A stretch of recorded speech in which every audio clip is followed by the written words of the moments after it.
नमस्कार योद्धाओं, स्वागत है सबका कुरुक्षेत्र में, यानी आपके उत्कर्ष में, जो आपको लड़ना सिखाता है, जो आपको जीतना सिखाता है और लगातार खूब पढ़ाता है, दिन भर पढ़ाता है। दोस्तों, हमारी क्लास में डेटा इंटरप्रिटेशन एंड ग्राफ्स यानी डीआई एंड ग्राफ्स चल रहा था। कल हमने 3 डीआईज कर ली थी। ऐसे करके लगभग 4 या 5 क्लासेस में हम डीआई के चैप्टर को कंप्लीट करेंगे।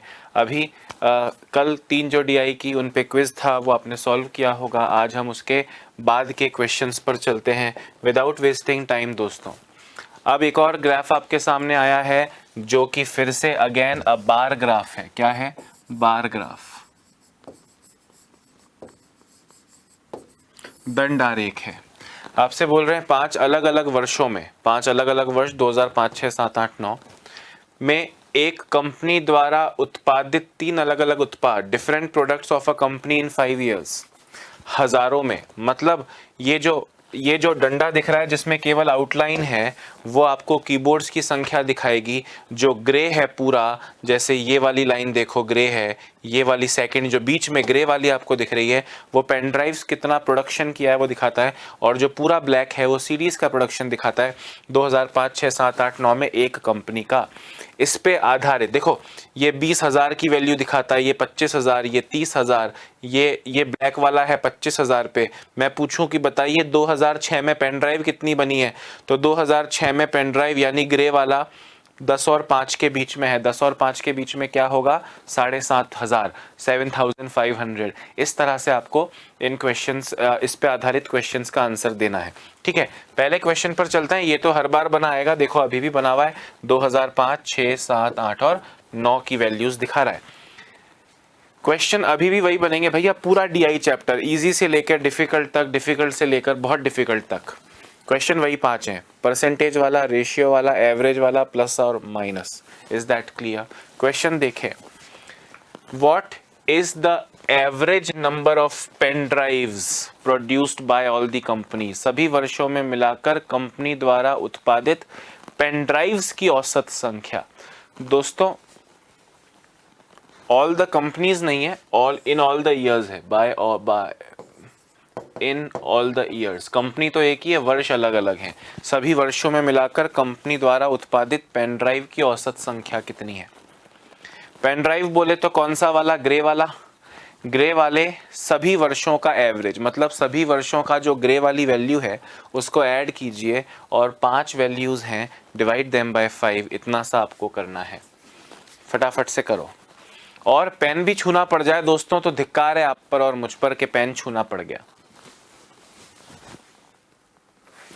15,000 प्लस 7,500, 22,500, 22,500 और 15, 37,500, 37,500 और 30, 67.5, 67.5 और 17.5, 85, 85,000 अपॉन 5, 17,000 आंसर आना चाहिए। 17,000 इज द करेक्ट आंसर, अगर कैलकुलेशन मिस्टेक आपसे ना हो तो। चेक करो कि क्या आपने सही आंसर दिया है।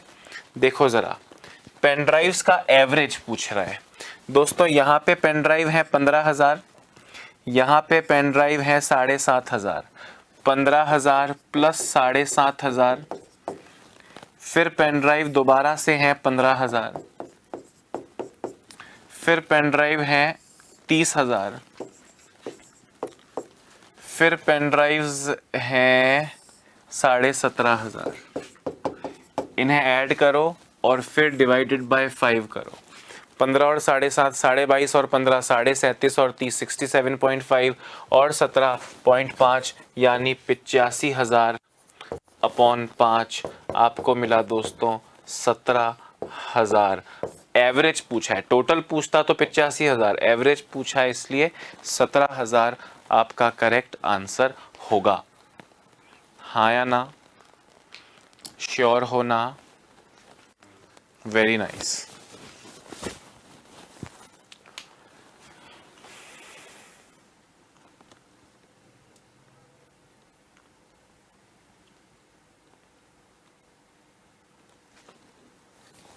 अगला क्वेश्चन देखो,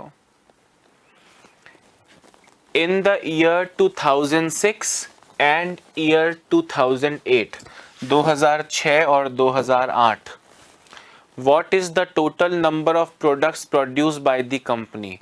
2006 और 2008 में मिलकर कंपनी द्वारा सभी उत्पादों की कुल संख्या, मतलब यहाँ की इन तीनों वैल्यूज को जोड़ो, 2008 की भी तीनों वैल्यूज को जोड़ो और इन तीनों के टोटल को और इन तीनों के टोटल को भी जोड़ दो। ये क्वेश्चन है, फटाफट से करें। पेन छुओगे तो घर आके दोस्तों डंडे से धुनाई कर दूंगा मैं। आपने सुना भी होगा, आपके मित्र जो लाइव देख रहे हैं, कि कभी कभी सर हमारे घर पे आए और हमें ठोक के गए हैं। तो आपके साथ ऐसा ना हो इसलिए पेन मत छूना।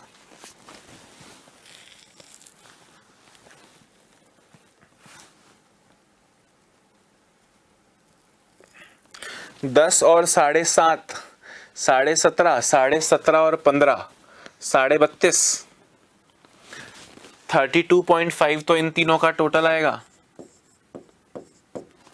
और 2008 में 25 और 30 65, 65 और 20 85, टोटल आया 117.5 हजार, यानी 1,17,500, 1,17,500।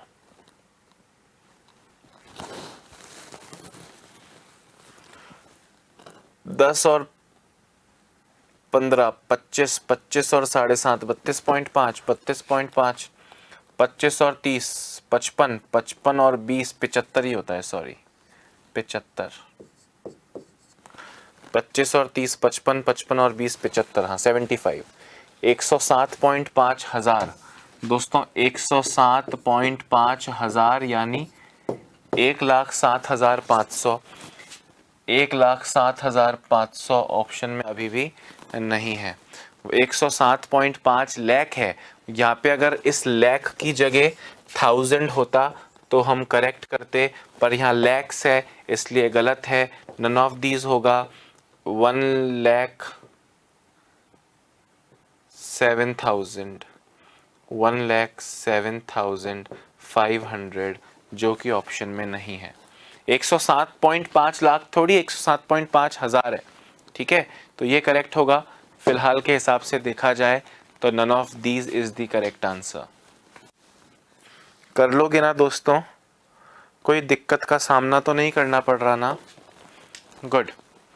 क्वेश्चन देखिए, अगला क्वेश्चन, ग्राफ तो वही है। क्वेश्चन क्या है? वर्ष 2009 में कंपनी द्वारा उत्पादित सीडीज की संख्या और वर्ष 2005 में कंपनी द्वारा उत्पादित कीबोर्ड की संख्या के बीच क्रमशः अनुपात।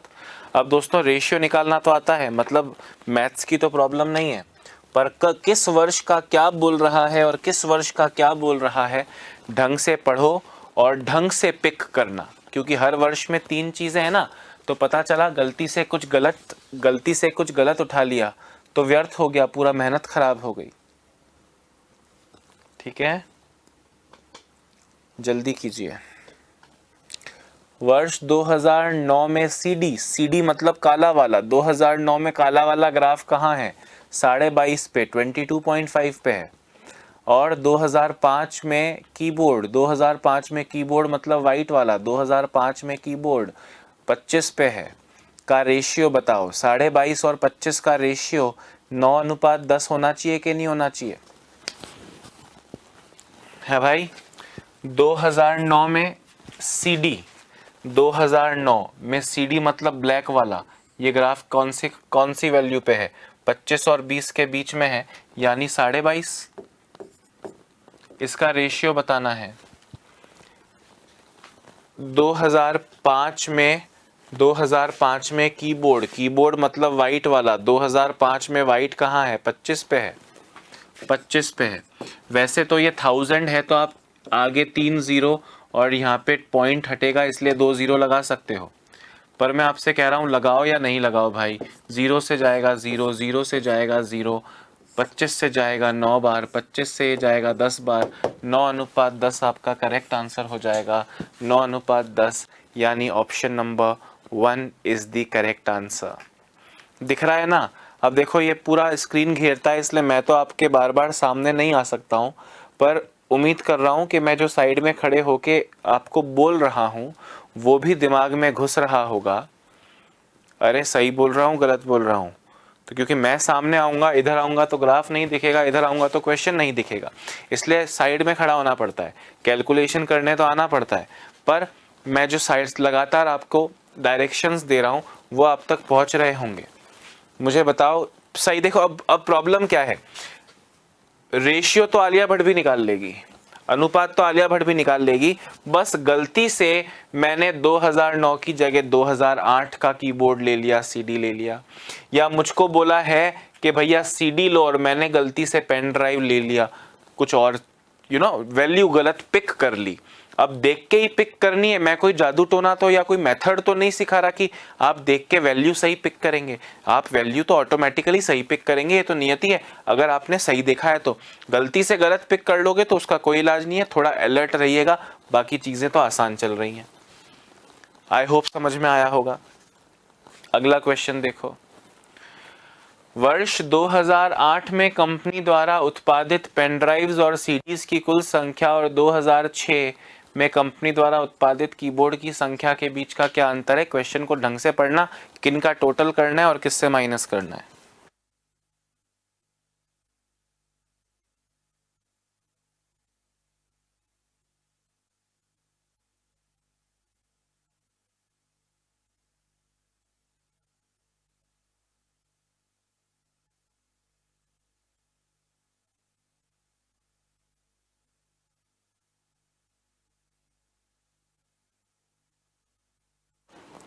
कर लिया, सही सही कर लिया।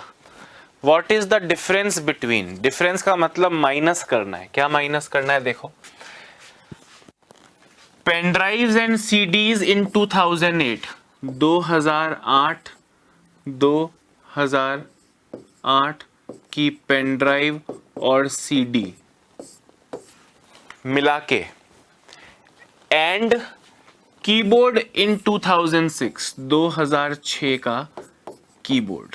ध्यान से सुनना, 2008 में कंपनी द्वारा उत्पादित पेन ड्राइव और सीडी की कुल संख्या, पेन ड्राइव और सीडी की कुल संख्या, और 2006 में उत्पादित कीबोर्ड का रेशियो बताओ, का अंतर बताओ।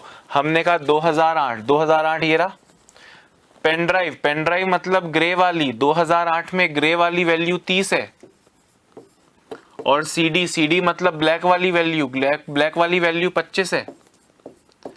इसको जोड़ोगे तो आएगा 55। इस 55 का अंतर बताना है। 2006 का कीबोर्ड, 2006 कीबोर्ड मतलब व्हाइट वाला किस पे है? 15 पे है सर। 55 और 15 को घटाओगे दोस्तों तो आपको मिलेगा 40,000, 40,000। ऑप्शन नंबर 1 ही तो करेक्ट है। अरे हाँ या ना, कोई प्रॉब्लम हो नहीं सकती है। सही सही समय पर सही वैल्यू पिक करनी है और अपनी कैलकुलेशन थोड़ी सी फास्ट रखनी है, ठीक है? इसलिए इस टॉपिक से जस्ट पहले कैलकुलेशन सिखाया था आपको। Very nice. अगला क्वेश्चन देखो, बोले what is the ratio, ratio का मतलब फला दो चीजों को डिवाइड करो, ऑफ कीबोर्ड्स 2006, 7 एंड 9 रेस्पेक्टिवली। अच्छा, तीन चीजों का है, कीबोर्ड 2006, कीबोर्ड 2007 और कीबोर्ड 2009 का रेशियो बताओ। 2006 का कीबोर्ड दिख रहा होगा, 2007 का कीबोर्ड दिख रहा होगा, 2009 का कीबोर्ड दिख रहा होगा। 6, 7 और 9 में कंपनी द्वारा उत्पादित कीबोर्ड्स की संख्या का अनुपात क्या है? तीन चीजों का अनुपात आपसे पूछ रहे हैं, तीनों की वैल्यू सही पिक करो। कीबोर्ड 2006, कीबोर्ड मतलब व्हाइट वाला, 2006 में व्हाइट वाला कितने पे है? 15 पे है। 2007 में व्हाइट वाला किस पे है? 30 पे है। और 2008 नहीं बोल रहा है, 2009 बोल रहा है। 2009 में व्हाइट वाला किस पे है? 15 पे है कीबोर्ड। 15 अनुपात 30 अनुपात 15, 15 से काटो 1 अनुपात 2 अनुपात 1, 1 अनुपात 2 अनुपात 1। Option 4 is the correct answer. हाँ या ना?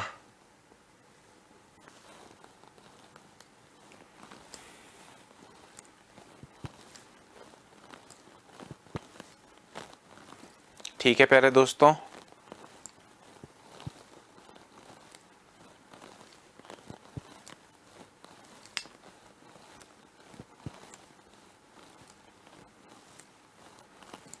Very nice. आगे देखिए दोस्तों, अब एक नई तरह की डीआई आ रही है, अब ध्यान से सुनना, वेरी इंपॉर्टेंट, वेरी इंपॉर्टेंट, क्योंकि ये जो डीआई है ये सब भूल जाओ, ठीक है, ये सब भूल जाओ। ये सब डीआई जो है ये किसकी है? विगत वर्षों में कंपनी द्वारा अर्जित लाभ का प्रतिशत, क्योंकि जो प्रॉफिट परसेंट वाली डीआई होती है, प्रॉफिट परसेंट वाली डीआई, या आप कह सकते हैं आय व्यय वाली, आय व्यय वाली, इनकम एक्सपेंडिचर वाली जो डीआई होती है दोस्तों, ये सबसे ज्यादा पूछी जाने वाली डीआईज में से एक है। साथ ही साथ थोड़ी सी कॉम्प्लिकेटेड हो सकती है, थोड़ी सी कॉम्प्लिकेटेड हो सकती है, आपके लिए नहीं होगी क्योंकि आप पढ़ लोगे। अब आप देखना, आपसे बोल रहे हैं ये कंपनी, ये जो पूरा ग्राफ है ये 2005 में कंपनी को प्रॉफिट परसेंट दिखाता है, प्रॉफिट परसेंट 20 और 30 के बीच में है, 20 और 30 के बीच में है, मतलब 25% है। 2006 में कंपनी का प्रॉफिट परसेंट दोस्तों कितना है? 50% है। 2007 में कंपनी का प्रॉफिट परसेंट कितना है? 70% है। 2008 में कंपनी का प्रॉफिट परसेंट कितना है?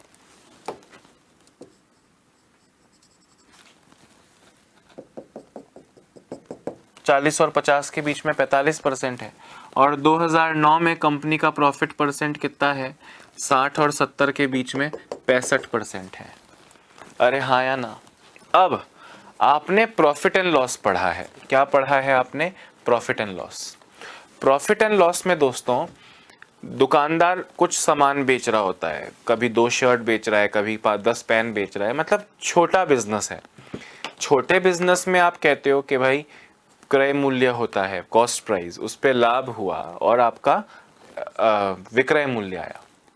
पर दोस्तों वही एक दुकानदार जब एक बड़ा उद्योगपति बन जाता है, उसकी एक बड़ी कंपनी बन जाती है, तो उस कंपनी की चीजों को कॉस्ट प्राइस, सेलिंग प्राइस नहीं बोलते, कंपनी का एक व्यय होता है। क्योंकि दोस्तों क्या है, दुकानदार तो सिर्फ कोई चीज बनाता है या कहीं से खरीदता है और आपको बेचता है, पर एक कंपनी कुछ बनाती है, उस पे दुनिया भर का मार्केटिंग का, विज्ञापन का खर्चा करती है, हीरोइन से ऐड करवाती है, विज्ञापन करवाती है, बहुत दुनिया भर का खर्चा होता है, और फिर आपको वो उत्पाद बेचती है।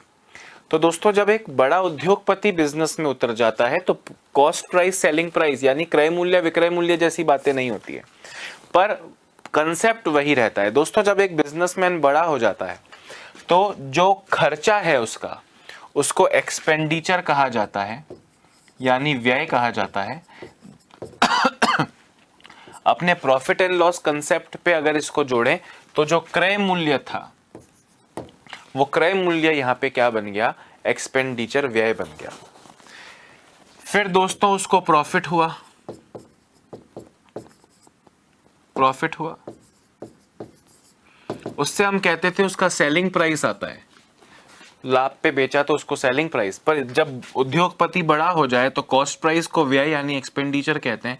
वैसे ही जो पूरा पैसा आया, सेलिंग प्राइस का मतलब क्या है कि मैंने आपको कोई चीज 120 रुपए में बेची, तो वो 120 सेलिंग प्राइस है, उस 120 में से 100 का पेन में लाया था और 20 रुपए मेरा प्रॉफिट है, मतलब 100 प्लस 20, जितने में लाया प्लस लाभ is equal to selling price. तो सेलिंग प्राइस, विक्रय मूल्य, इस बड़े बिजनेस में आके आय बन जाता है, इनकम। यानी जब आप कहते हैं कि किसी कंपनी की इनकम 2.5 लाख रुपए है या 2 करोड़ रुपए है, ध्यान से सुनना मेरी बात, जब आपने कहा कि किसी कंपनी की इनकम 2 करोड़ है तो इनकम का मतलब प्रॉफिट नहीं है, इनकम का मतलब कंपनी की आयत, जो आवक जो है, जो इनकम हुई है, अंदर जो पैसा आया है वो इतना है, 2 करोड़। अगर मैं आपको बोलूं 2 करोड़ इनकम है और 1.5 करोड़ खर्चा है, तो 2 करोड़ में से 1.5 करोड़ खर्च हो चुके हैं, तो 50 लाख का प्रॉफिट आएगा। बात आ रही है समझ में क्या बोल रहा हूँ? तो इस तरह आपको चीजों को देखना है। मतलब विक्रय मूल्य जो टोटल आवक है वो इनकम, आय, आया है तो आय, व्यय जितना आया उसमें से कुछ जा चुका था तो जो डिफरेंस है वो लाभ होगा। मतलब अगर मैं आपको बोलता हूं, सुनना ध्यान से मेरी बात, कि अगर मैं आपको बोलता हूं कि मुझे 20% लाभ हुआ है और मेरी आय 1,56,00,000 है, तो बताइए मेरा मेरा व्यय कितना है? एक्सपेंडिचर कितना है? ध्यान से मेरी बात सुनना। अब अगर 20 करोड़ लाभ है दोस्तों, जैसे आप कॉस्ट प्राइस को हमेशा 100% बोला करते थे, यहां व्यय को 100% बोलेंगे। अगर आपको 20% लाभ हुआ है मतलब इनकम 120% के बराबर होगी, तो आप कहेंगे सर 1,56,00,000 अपॉन 120 इंटू 100 कर देंगे तो आपका सर व्यय यानी एक्सपेंडिचर आ जाएगा। बात भेजने में घुस रही है। बाकी इसमें थोड़ा डीआई का वो ग्राफ जुड़ गया है जो कि आपको प्रॉफिट परसेंट दिखा रहा है। अब जैसे ही आपको प्रॉफिट परसेंट दिखा रहा है, मैं इस साल की बात कर रहा हूं, कितना प्रॉफिट हुआ है सर? 2006 में 50% प्रॉफिट हुआ है। 2006 में 50% प्रॉफिट हुआ है, यानी 2006 में जो 50% प्रॉफिट हुआ है उस का मतलब हो गया कि अगर व्यय 100% था, 50% लाभ था, तो इनकम 150% हो जाएगी। पहले साल यानी 2005 में 25% लाभ था, यानी 100% एक्सपेंडिचर व्यय था, 25% लाभ हुआ, यानी जो इनकम है वो 125% के बराबर होगी। इस तरह से कुछ क्वेश्चंस पूछे जाएंगे जिन्हें एक एक करके हम देखेंगे। ये तो मैंने समझाया, इस पे कोई क्वेश्चन नहीं है। और ये जो ग्राफ बना हुआ आया है ये आपको हर क्वेश्चन के साथ में मैं लाया हूं। दोस्तों जब भी ये इनकम एक्सपेंडिचर वाला डीआई आपको दिया जाएगा, आपको गुमराह करने के लिए यहाँ एक फॉर्मूला लिखा जाएगा कि income minus expenditure upon expenditure into 100% profit की वैल्यू होती है। मैं कह रहा हूँ इसको देखना मत, आप जानते हो जितना आया माइनस जितना गया वो लाभ है। लाभ की कंपैरिजन क्रय मूल्य से होती है, यानी बिजनेस के रूप में एक्सपेंडिचर से होती है। तो लाभ बटा एक्सपेंडिचर इंटू 100 लाभ प्रतिशत होता है, हम जानते हैं। तो ये सब गुमराह करने के लिए दिया गया कंसेप्ट, यूनानिमस 100% वही है। क्वेश्चन पे आता हूं। आप देख रहे हो प्रॉफिट परसेंट है, ये ग्राफ आपको क्या दिखाता है? प्रॉफिट परसेंट दिखाता है। 2005 में 20 और 30 के बीच में कैसे हो गया भाई? 20 और 30 के बीच में कैसे हो गया? 20 और 30 के बीच में 25 था ना, ये यहाँ पे 30 है, ये 50 है और ये 70 है। मैं लिख देता हूँ इनकी वैल्यूज इनके ऊपर, ठीक है, ताकि आपको कंफ्यूजन ना हो। This is 25%, this is 50%। ये 2007 में कितना परसेंट था? 2007 में 70 था, 8 में 45 था और 9 में 65 था। 45% है ये 70% है और ये 65% है, ठीक है।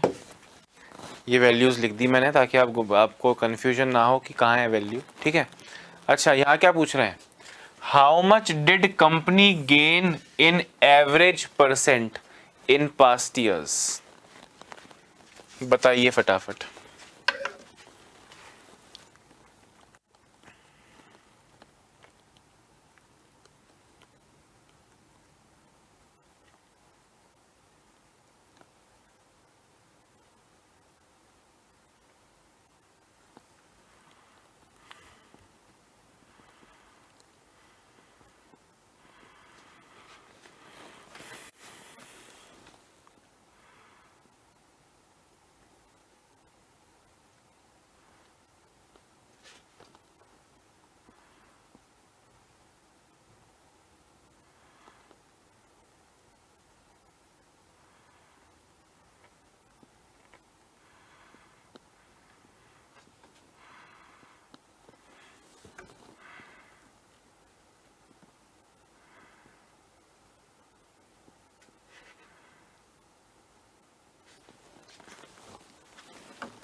हाँ जी, हो गया क्या?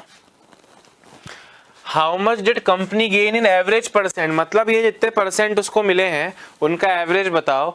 मतलब 25% पहले साल, दूसरे परसेंट 50 साल, तीसरे परसेंट 70 साल, चौथे साल 45% और पांचवें साल 65%। 5 साल हैं, डिवाइड बाय 5 कर दो।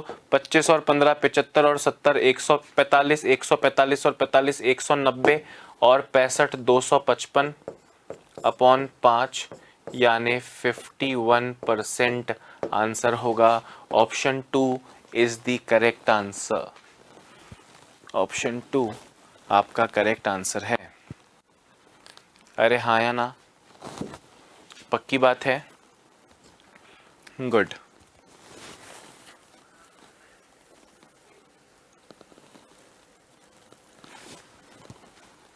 अगला क्वेश्चन देखो, ये वैल्यूज लिख रहा हूं ताकि आपको कंफ्यूजन ना हो। ये 25% है, ये 50% है, ये 70% है, ये 45% है और ये 65% है। ये प्रॉफिट परसेंट है। क्वेश्चन ध्यान से देखो, what is the ratio of income and the expenditure in year 2006 if the expenditure was 75,000।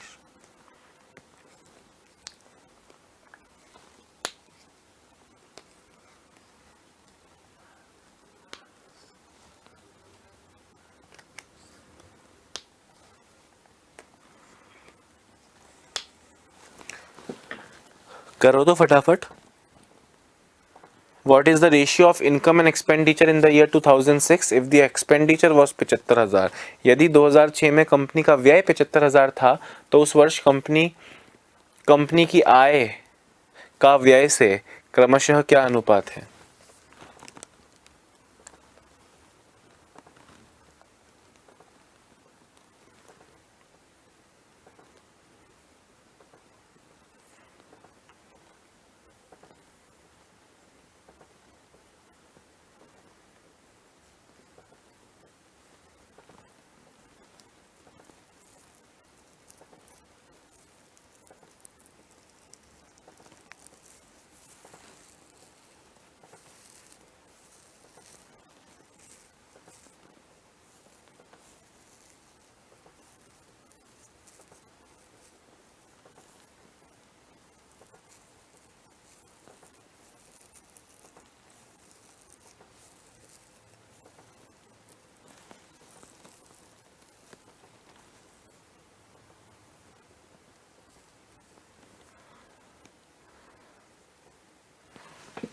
अरे बताओ।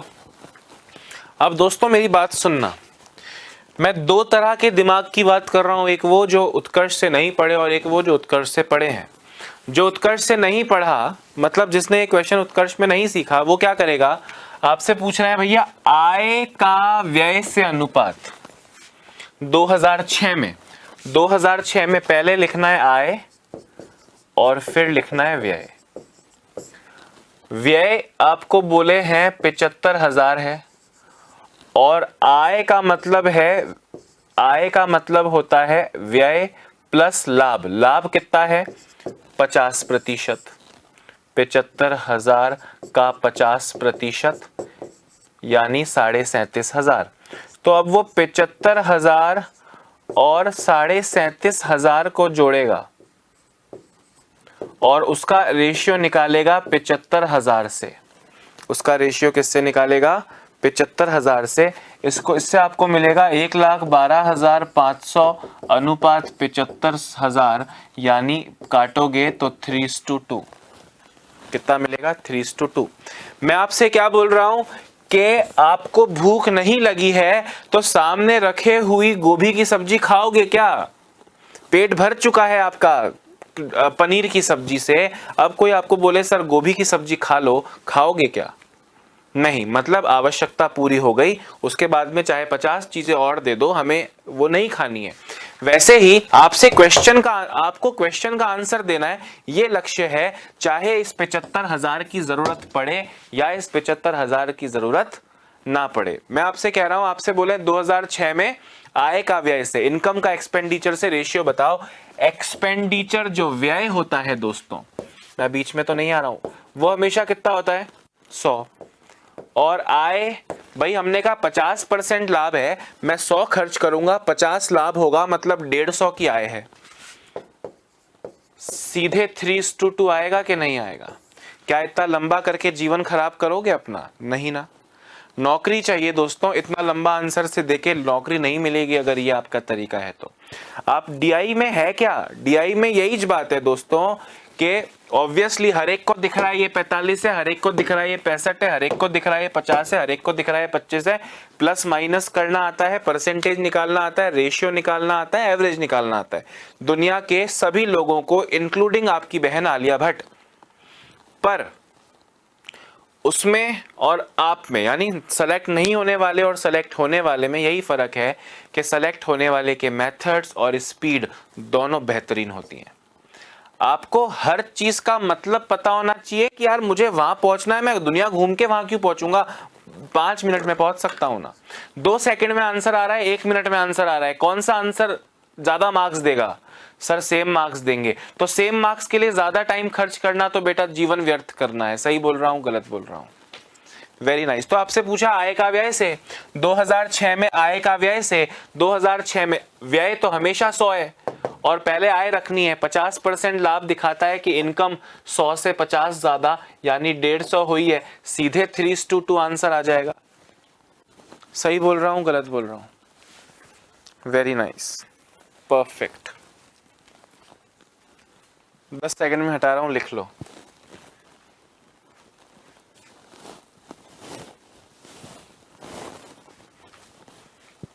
है ना, कई लोगों ने किया होगा। आय का व्यय से, तो आय तो है 75,000 प्लस 75,000 का 50%, और इनकम केवल व्यय केवल 75,000 है। इसको आप सॉल्व करोगे, बहुत लंबा चौड़ा आएगा।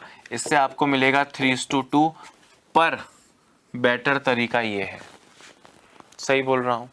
नेक्स्ट क्वेश्चन देखो। सेम डीआई है, ये आपको 25% की वैल्यू दिखाता है, 25%, 50%, 70%, 45%, 65%. The profit percent earned in the year 2009 is how much percent of the profit percent earned in the year 2005? 2009 का लाभ प्रतिशत 2005 के लाभ प्रतिशत का कितना प्रतिशत है? 2009 का ऊपर रखो, 2005 से कंपेयर करो, इनटू 100 करो। 2009 का लाभ प्रतिशत 65, 2005 से कंपेयर करना है 25 का कितने परसेंट है? हमने कहा 260% है। 260, ऑप्शन 3 आपका करेक्ट आंसर है।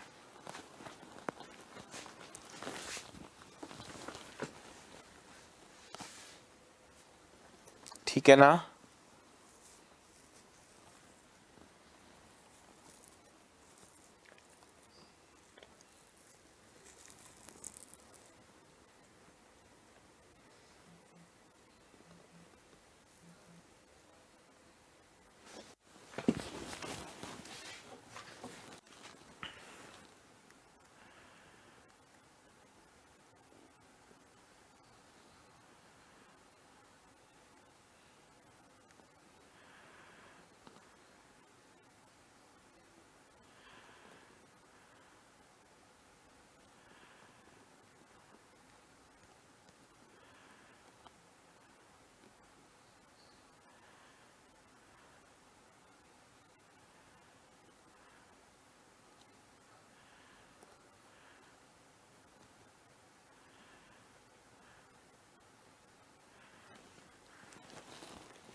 देखिए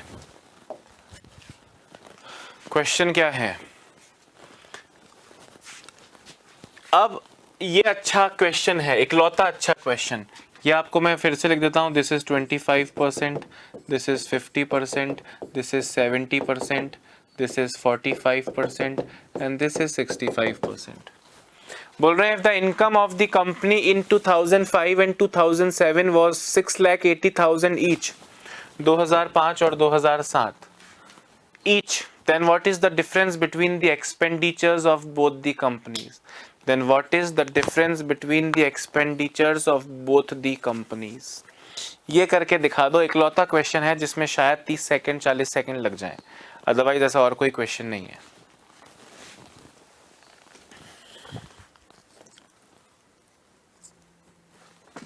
जल्दी करो।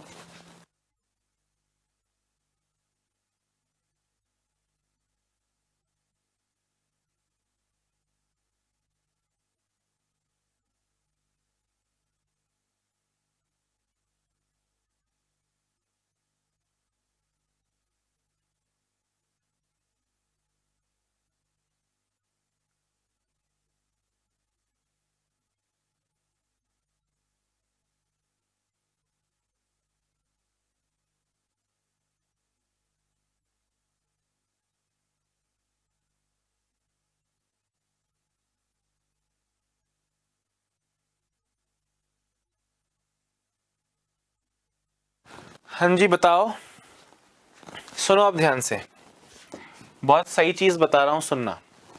If the income of the company in 2005 and 2007 was 6,80,000 each, मतलब 2005 में भी 6,80,000 आय थी, इनकम थी, और 2007 में भी 6,80,000 आय थी। दोस्तों मुझे एक बात बताओ, मैं बात कर रहा हूं 2005 की, 6,80,000 आपको आय दी है, 2005 में लाभ 25 है, व्यय 100 करोगे, 25 लाभ मिलेगा, यानी आय 125 होगी। यहां इंटू 100 करूंगा तो मुझे लगता है कि मुझे व्यय मिल जाएगा।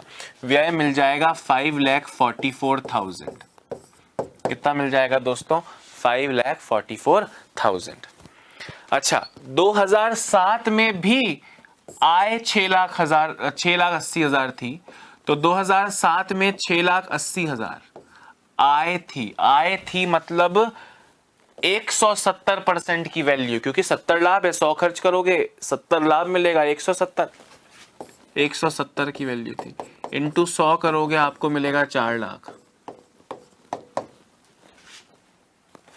आपसे पूछा एक्सपेंडिचर्स का, व्यय का अंतर बताओ, 5,44,000 और 4 लाख का अंतर कितना होता है? 1,44,000 होता है।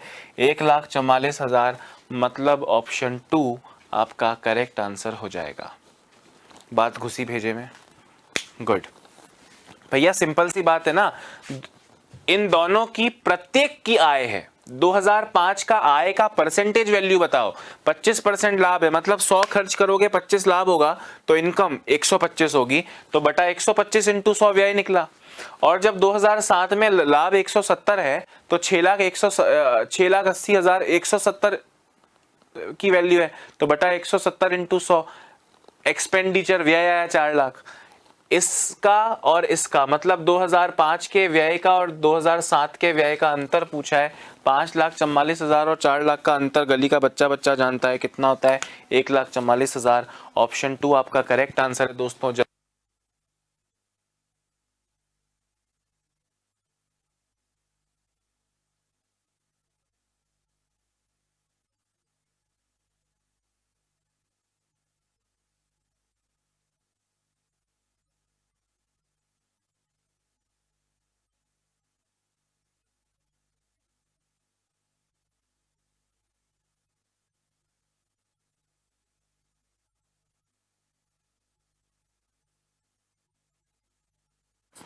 अगला क्वेश्चन आपके सामने, 2008 में कंपनी को लाभ 90,000 का हुआ था।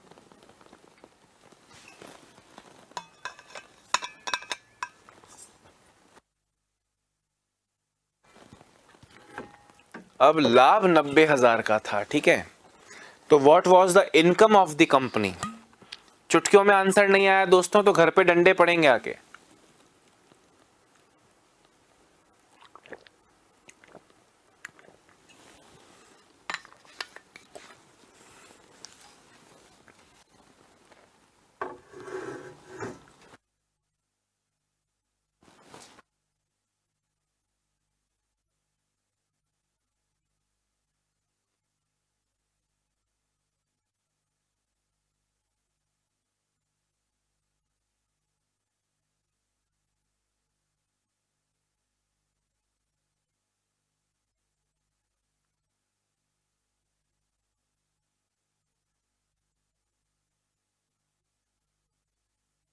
हाँ दोस्तों, अब आप मुझे एक सिंपल सी बात बताओ, 2008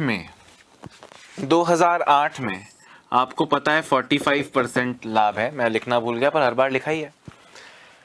मुझे एक बात बताओ, परसेंटेज वैल्यू बताना, जो एक्सपेंडिचर है उसकी वैल्यू कितने परसेंट होती है? व्यय की तो हमेशा 100 होती है, और लाभ यानी प्रॉफिट आपको बोला है 45% 2008 में। तो जो इनकम होगी, आय होगी, वो 145% होगी, हाँ या ना?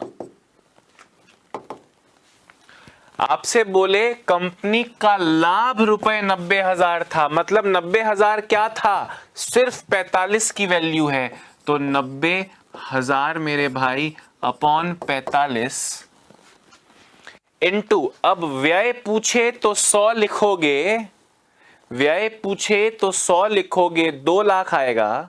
पर आपसे पूछा आय बताओ, आप 2 लाख में 90,000 जोड़ोगे, 2 लाख व्यय है, 90,000 लाभ दिया है, तो 2 लाख प्लस 90,000 इनकम हुई 2,90,000। पर जोड़ने से अच्छा है, आय चाहिए तो सीधा 145 लिखो ना भाई, 45 से जाएगा 2 बार, 2 इंटू 45 290 के आगे 3 जीरो, यानी 2,90,000। ऑप्शन नंबर 1 आपका करेक्ट आंसर है। अरे सही बोल रहा हूं कि नहीं? Very nice. इस तरह सोचो, दिमाग दौड़ाओ, दिमाग के घोड़े दौड़ाओ। अब तक इतने टाइम से मैथ्स पढ़ रहे हो, खून में घुसी कि नहीं घुसी मैथ्स बताओ? अभी तक तो ब्लड में इंजेक्ट हो जानी चाहिए थी ना mathematics. Values, percentage, ratio, number, plus minus, ये तो ऐसे घोड़े की स्पीड से दोस्तों होना चाहिए। बात आ रही है? गुड, फटाफट से लिखिए। वापस समझाता हूं। आपसे बोले 2008 में गेंड का मतलब, गेन का मतलब ही लाभ होता है ना। 90,000 लाभ है 2008 में, 100 खर्चा मानते हो, 45% यहां से देखा तो लाभ है, तो ये 45% 90,000 है। बोले आय कितनी थी, इनकम कितनी थी, तो इनकम 145 थी, इंटू 145 किया, 2,90,000 आपका करेक्ट आंसर आ गया। बात आई समझ में? क्वेश्चन देखो अगला, चलो इसको लिख लो, 10 सेकंड और है।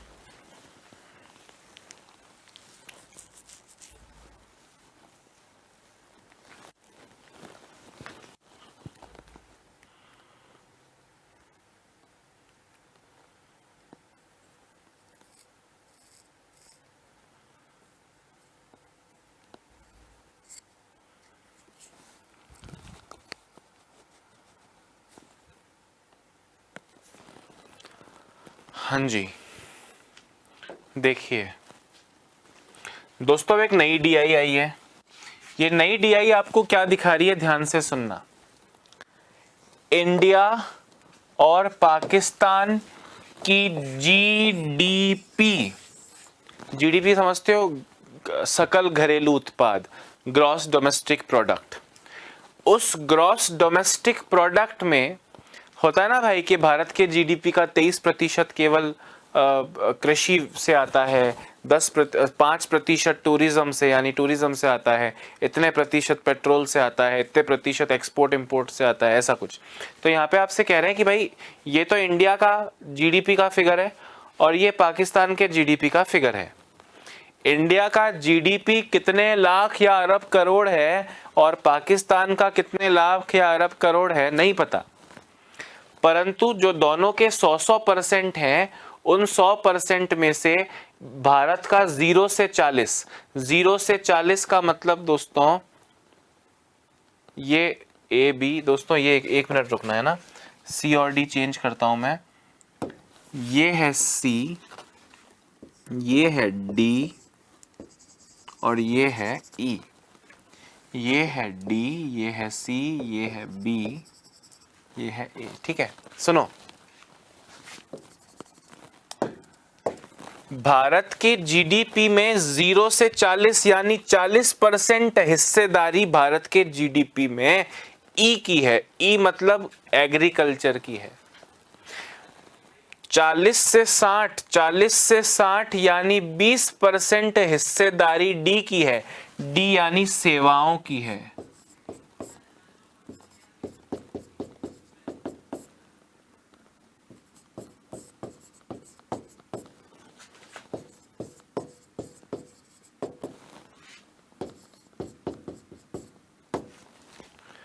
ठीक है, 40 से 60 20% ही होता है, मन से तो नहीं बोल रहा हूं।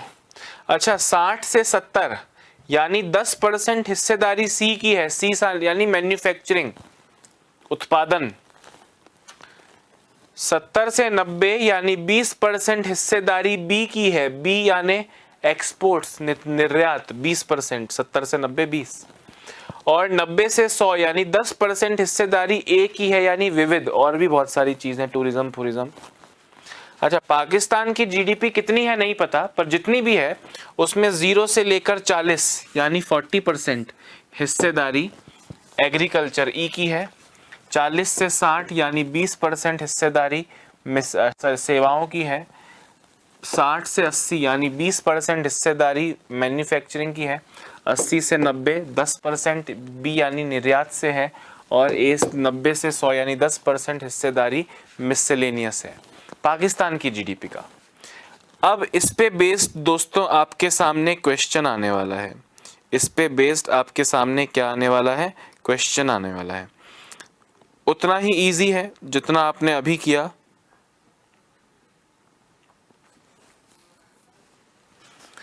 देखते हैं क्वेश्चन क्या है, सुने। हर क्वेश्चन के साथ ही ग्राफ बना हुआ है, डोंट वरी।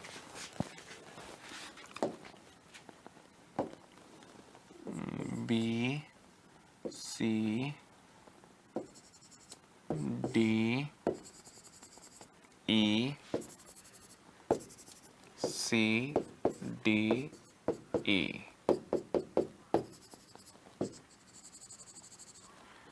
ठीक है। सी बी यहां से हटाओ, ठीक है। हाँ अब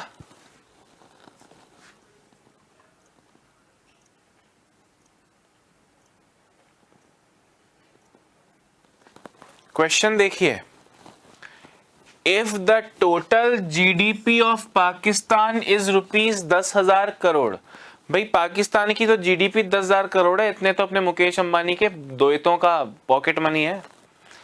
if the GDP of Pakistan is 10,000 crore, 10,000 crore, then the GDP accounted by manufacturing, तो बोल रहे हैं मैन्युफैक्चरिंग। मैन्युफैक्चरिंग कौन सा हिस्सा था, मैन्युफैक्चरिंग था सी, मैन्युफैक्चरिंग था सी। तो सी बताइए कितना होगा। मैंने कहा सी कितने परसेंट है, 60 से 80 यानी 20% है। तो 10,000 करोड़ का 20%, 10,000 करोड़ का 20% 2,000 करोड़ होता है। 2,000 करोड़, ऑप्शन सी आपका करेक्ट आंसर होगा। अरे हाँ या ना, क्योंकि ए इसमें था मिसलेनियस,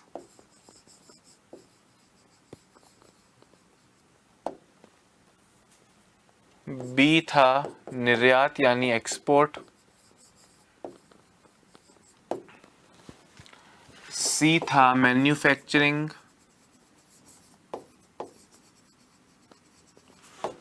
डी था सेवाएं सर्विसेज,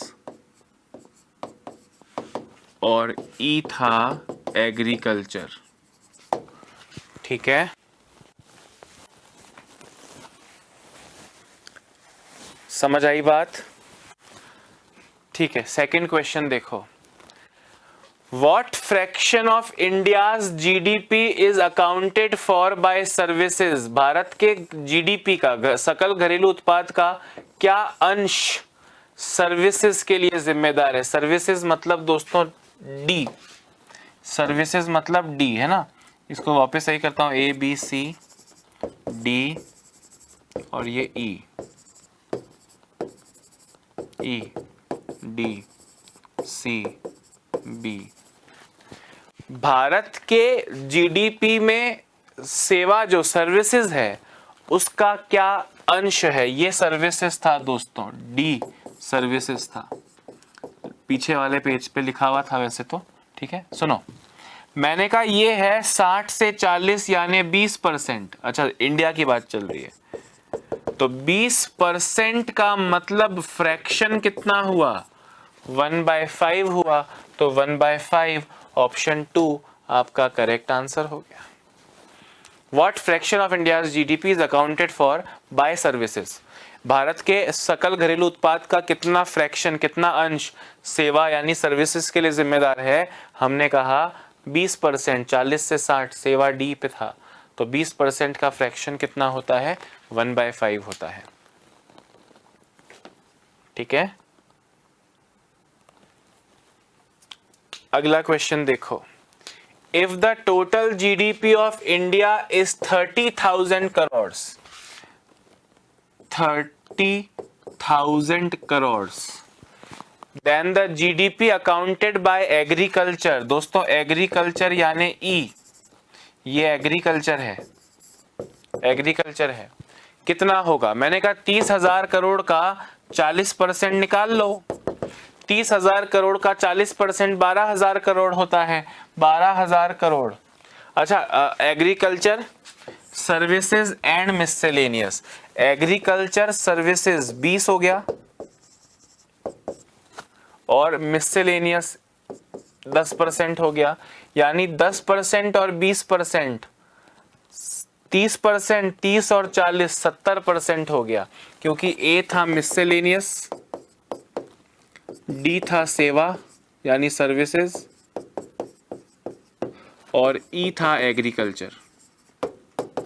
आपसे पूछा एग्रीकल्चर सर्विसेज और मिसलेनियस के हिसाब से टोटल कितना हुआ, तो 30,000 करोड़ का 10 और 20, 30 और 40, 70%, 30,000 करोड़ का 70%, 21,000 करोड़,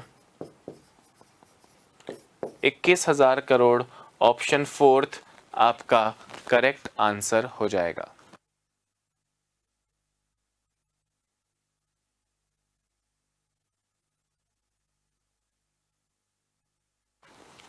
हाँ जी,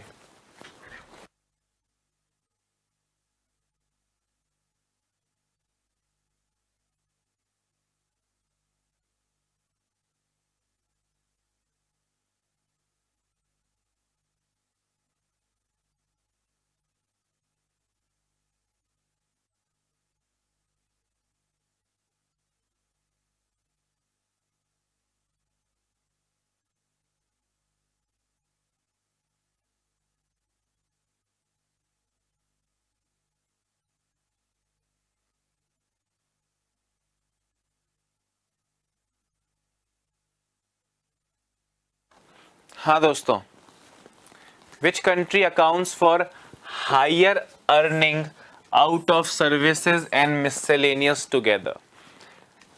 ये क्वेश्चन का आंसर दे दो, मैं आपको हेल्प कर सकता हूं थोड़ा। ई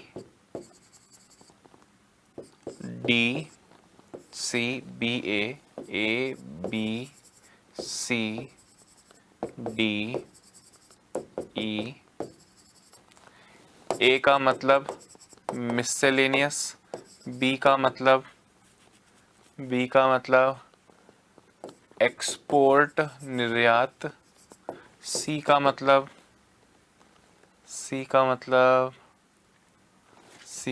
क्या था? सी का मतलब मैन्युफैक्चरिंग, सी का मतलब मैन्युफैक्चरिंग,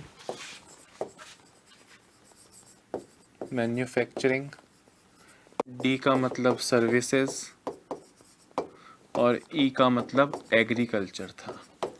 अब इस क्वेश्चन का आंसर दे दो दोस्तों।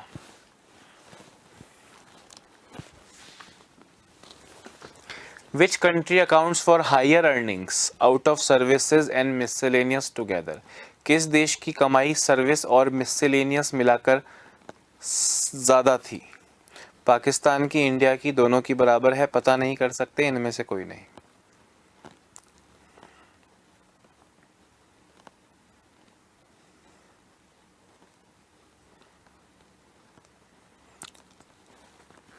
सोचो सोचो सोचो सोचो सोचो।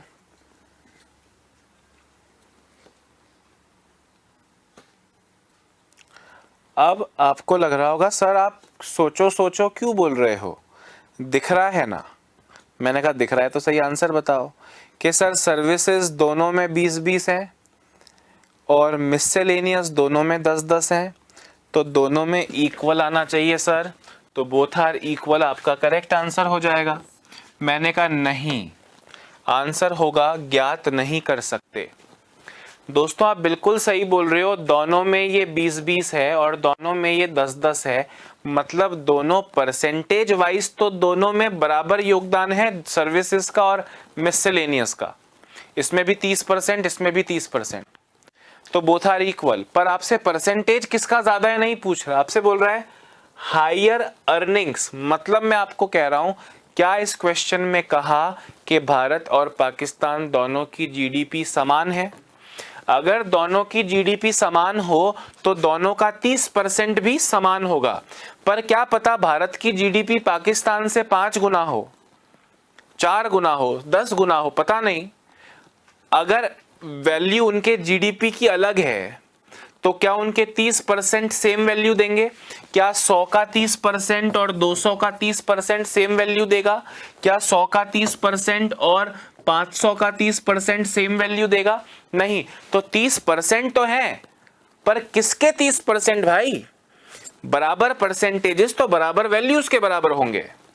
आपको जीडीपी नहीं पता, इसलिए आपका आंसर होगा निर्धारित नहीं कर सकते, कैन नॉट बी डिटरमाइंड। बात आ रही है समझ में कि नहीं?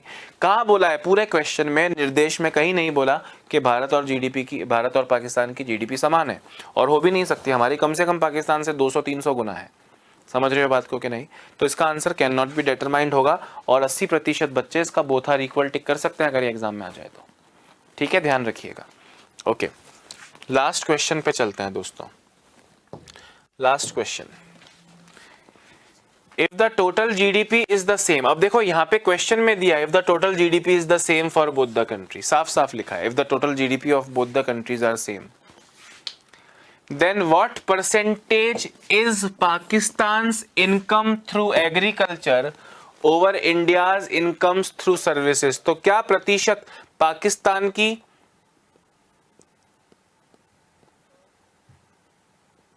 भारत की एग्रीकल्चर आय से अधिक है? मैं थोड़ा हिंदी इंग्लिश का यहाँ पे डिफरेंस है, मैं सेम करता हूं, ठीक है?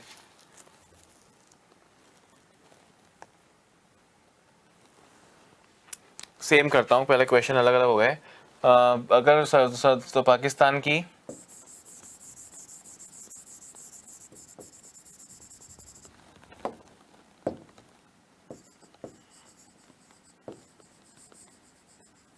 एग्रीकल्चर से आए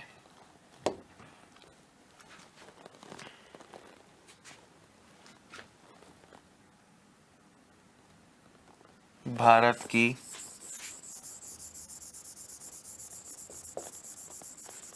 सर्विसेज से आय से अधिक है,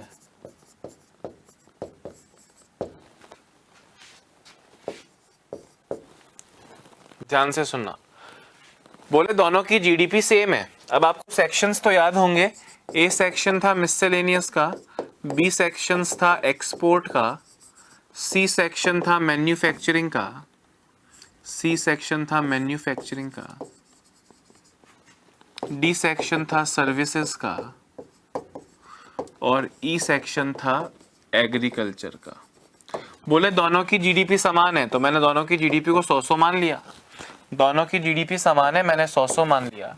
आपसे बोल रहे हैं तो पाकिस्तान की इनकम थ्रू एग्रीकल्चर, पाकिस्तान की इनकम थ्रू एग्रीकल्चर कितनी है? कितनी है? मैंने कहा एग्रीकल्चर से 40 है। बोले ये 40 जो है ये भारत की सेवा वाले से, सर्विस वाले से, भारत की सर्विस वाले से यानी 20 से कितने परसेंट अधिक है? दोस्तों 200% है, मतलब 100% अधिक है। मैं आपसे 200% जानता हूं, मतलब मैं आपसे 100% ज्यादा जानता हूं। अगर यहाँ 120 आता तो 20% अधिक, 130 आता तो 30% अधिक ना। वैसे ही भारत की सर्विसेज के मुकाबले पाकिस्तान की एग्रीकल्चर की आय 200% है। 200% है का मतलब 100% ज्यादा है। 100% ज्यादा है। ऑप्शन 2 आपका आंसर हो जाएगा। दोस्तों कल और आज में कुछ डीआईस की हैं, आगे और डीआईस करेंगे, पर अभी समय हमें इससे ज़्यादा मोहलत नहीं दे रहा। संदेशा आ चुका है कि सर दफ़ा हो जाओ, तो अभी मुझे इजाज़त दीजिए। अपना ध्यान रखिए, स्वस्थ रहिए, मस्त रहिए। Bye bye, have a nice day.